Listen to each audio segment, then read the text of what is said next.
The game is about to be over, and Babyface, with nothing but a backpack filled with menthol and his G-strings, is about to step into a cold reality where he has to wonder where the next level in his life is going to begin.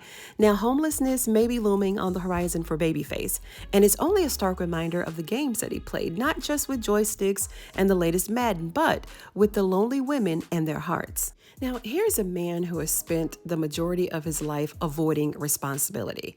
Because if I can recall correctly, Babyface was one of the first characters that we were introduced to in this series. He was up there in the courtroom trying to avoid paying more child support for a child whom we never heard about ever again since season 1, episode 1, and now he's facing the ultimate consequence to his actions.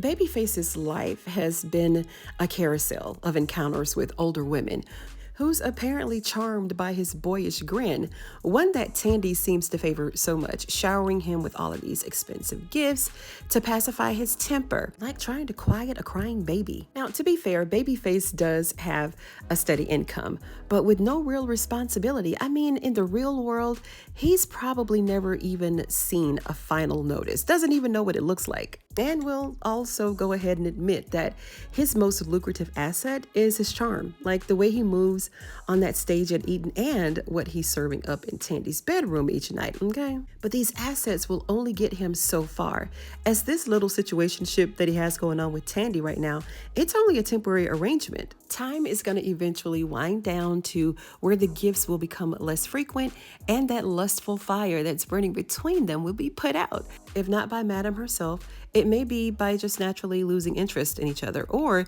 it could just be due to Babyface's poor decision making. And I say this because we found out in the last episode that when Tandy is out being a fake mayoral candidate for the city of Atlanta, he's busting just down in the sex dungeon. Like, that's his house. And he'd better get it in all while he can, because Babyface ain't getting no younger. And I'm sure every time he has to go and rub his knees with a menthol every night before getting on that stage, that it's a constant reminder of the junior dancers that's waiting in the wings, waiting to take his spot on the main stage. Like, we get it. And he was also equally concerned about Madam's news that Big D will not only be joining them on the main stage, but also in the VIP, which means that they have to share those tips with this other person.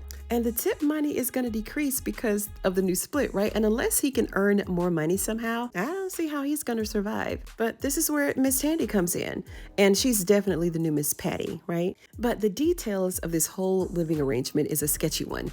All by itself, Babyface has this oversized ego and misplaced sense of entitlement about the whole situation. He saw this as an opportunity to assert his ridiculous arrogance, and he immediately assumed the role of the man of the house, despite only being a mere house guest. And when he came into the living room and saw Detective Ross sitting there, he nearly had a fit. But what he said and how he said it, it had Tandy simmering with a bit of frustration. Now, whether she was frustrated or not, I was frustrated for her. Like, this is her home, and she shouldn't have to answer to Madam or anyone else about who she has as a guest in her own house. But Madam begs to differ. She told Tandy on more than one occasion that she owns her and that she has to do whatever the hell she says. And we'll address that sticky situation in a separate video. So what will be Madam's instruction when it comes to these two? Will she allow Babyface to continue to see her?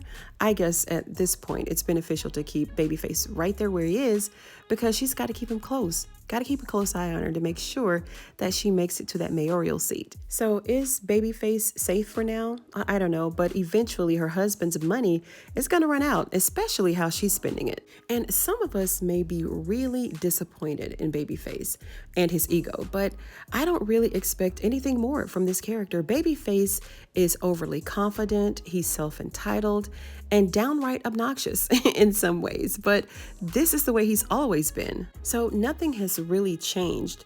And the other positive thing that we can say about him is that his character is very consistent, and it's been consistent throughout. Like, we haven't really seen him be nice or kind or considerate So why are we expecting him to do anything other than what he's always done? And speaking from the other side of things, a consistent character trait is a must in a series like this one. On one hand, it makes the character predictable to some degree, but unpredictable when there's a change that's about to happen. Either it be something very, very drastic, something very bad, or something very, very good. Something where it'll change the direction of the character for good, or an event that will help them to grow. And that's what I like most about BabyFace, is that his predictability, it helps to build a more coherent storyline, if that makes sense. I mean, he's relatable, which in turn, it enhances the emotional investment that we have as viewers. So it keeps us connected to the story, if you will. I hope I'm making sense. What do you guys think about BabyFace and what his next move is going to be? Has he overstayed his welcome? Will he end up getting his own spot? Will he become homeless? Will he continue living from pillar to post after he's done with Miss Tandy? Drop me your comments and your theories below. These are just my thoughts, right? And let me know what you think about BabyFace's character, his storyline, and tell me what's up next at Club Eden for him.